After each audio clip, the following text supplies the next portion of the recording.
Dan Pierce, author of Single Dad Laughing, once said, "What would it hurt for me to give that homeless guy a couple bucks? Maybe, just maybe, he's actually going to spend it on food. Homeless people do eat, right? Maybe he really is a desperate human being who is trying to change his situation." Homelessness is an epidemic in our society that is constantly claiming more and more people, just like you and me. I'm sure that many of you have seen a homeless person on the street before. You probably ignored their pleas because you're annoyed by their begging and walked by as if they didn't exist.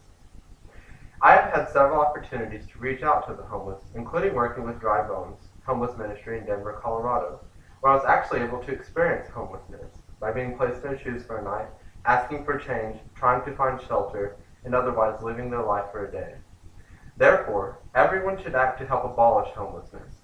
Today, I will discuss the causes and conditions of the homeless, the steps necessary to stop homelessness, the possible humanitarian gains for the homeless state, and how we can truly make a difference. First, let's take a look at some of the causes. Homelessness has many causes and can affect anybody. Nobody's immune to this ravaging epidemic, so we need to stop it in its tracks. The boundaries are non-existent. Essentially, everyone is at risk. No amount of money can buy protection from losing one's home. In fact, the reality that the homelessness has only decreased by 1% in the last 3 years is quite concerning, considering homelessness is a lagging effect of the economy. So the amount of people who will become homeless will increase since the effects of the poor economy are escalating and expected to do so over the next few years. This means that even more people are going to fall victims to the streets. Take this for instance. A study in 2012 showed four populations at increased risk of homelessness: people living in double-dip situations, people discharged from prison, young adults leaving foster care, and people without health insurance. While most of you will not fall underneath one of these categories, the study found that the odds for a person in the U.S. population of experiencing homelessness within the course of a year is 1 out of 194. In other words, we might be secure in the comfort of our houses today, but struggling to find a place to sleep tomorrow. More often than not, the circumstances of the soon-to-be homeless are too great to overcome. According to estimates from the U.S. Department of Housing and Urban Development, a family with a full-time worker making minimum wage could not afford fair market rent anywhere in the U.S. Sometimes, the cause is not external, but internal. In 2011, of the 640,000 homeless on any given night, the National Alliance to End Homelessness found 26% of these people suffered from mental illness. Even our returning soldiers often experience homelessness because of disabilities caused by their experiences on the battlefield. Physical injuries, post-traumatic stress, and mental suffering are just a few of these few wartime after-effects, and constantly create a pool of homelessness. Finally, homelessness is not restricted to adults. Approximately 1.7 million teens are homeless and rely on the streets as a final refuge from abuse at home, with 50% of these teens' parents not caring or telling them to leave. A recent U.S. Department of Health and Human Services study found that 46% of the homeless youth left their home because of physical abuse, and 17 left because of sexual abuse. Sometimes, teens have nowhere to stay and find themselves graduating from foster care, not knowing where to turn next. In spite of all these dreary conditions, we can take steps to help abolish homelessness. Not only are there solutions that the government can implement, but solutions exist that we can each practice every single day. First off, since the main cause of homelessness is housing unaffordability, the government needs to continue supplying federal housing vouchers. This allows low-income households to rent modest market rate housing and provides a flexible subsidy that adjusts with the family's income over time. Studies by the Center on Budget Policies and Control show that federal housing vouchers are consistently more cost-effective than programs that are just build low-cost housing. We also need programs to build more housing where supply doesn't meet demand, which also creates high rents and potential homelessness. And a significant portion of this needs to be targeted to homeless families. This will not only help the current homeless, but greatly decrease the amount of at-risk people. Although we cannot directly build housing by ourselves, we have the power to make change through several simple solutions. First, we can follow the steps of humanitarians like Jesus and Mother Teresa, and help in other ways. First, you can donate your time to organizations or shelters that focus on the homeless efforts. This is very simple and costs nothing.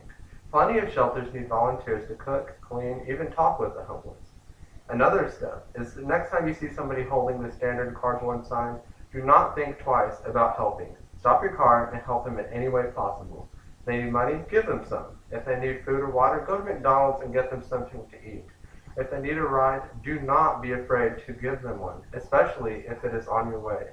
I actually stopped the other day and gave an older homeless couple a ride to Salvation Army across town. They were super appreciative considering it's 105 outside and there wasn't a single cloud in the sky. Additionally, if we do all these things and sell everything we have to help the homeless, it means little if the public is not aware of this epidemic. By learning more about homelessness, its causes and consequences, we can educate others to create awareness. You can write a letter to the editor. You can publish information about local shelters and volunteer information in the paper. If you have children, educate them. Their generation is the key to the future. After all, this one person's awareness will multiply into several million people's awareness. And most importantly, you must believe in our cause. Without true hope and change for the millions of victims of this society, we will achieve nothing. If you believe, especially with God on our side, this will be mission possible. Now that we have learned more about the issues and solutions of homelessness, imagine with me life anew without this epidemic. I want to give you a glimpse into the life of a homeless person. And then I want you to imagine with me how this can one day disappear. Imagine waking up in a strange place every day. You are constantly on the lookout for fear of tickets and incarceration. You already have a warrant out because you couldn't pay the other tickets. Not knowing when or how you will eat, you walk around with your pack, asking people for spare change, just so you can calm the grumblings of your stomach. No luck. Later that day, you scramble to go to the shelter on the other side of town before it's too full. But you are too late. Exhausted, starving, and fearful, you find a cold bridge to lie under for the night, not knowing if you're going to find food or shelter tomorrow, not knowing if you will live to see tomorrow. Now imagine waking up in your own home every day. Even if it is the tiny one-bedroom apartment, you're constantly at ease and secure in your home. Realizing you actually get to eat 3 square meals a day now, you no longer have to beg others to survive. Later that day, you get off work because you have a job with good pay, thanks to the person who donated his time to help you get back on your feet. Now, you have a place to call home. Finally, I want to give you one final urge to be the change in millions of people's lives who have no place to call home. I have shown you the causes of homelessness and how homelessness can take all of us into its grips. But I have also shown you a light at the end of the tunnel with several actions we can each take to help. Homelessness does not discriminate against race, gender, orientation, or socioeconomic status. So we should all unite together in action to abolish homelessness. Together, we can make a difference. As Gandhi wisely stated, we must be the change that we wish to see in the world. So I implore you to go to drybonesdenver.org and give a donation to this proactive ministry that is focusing on the homeless youth of Denver. And if you get the chance, the next homeless person you see on the streets, stop what you're doing and just give them some money or some food or a ride to the shelter. I hope you realize the world of homelessness is quite near. It is constantly growing, lurking, and waiting for you and for me. For any of us, the loss of a job, the death of a loved one, or a severe physical disability could be the route to total despair. This is why I urge you to be a homeless human being's hope.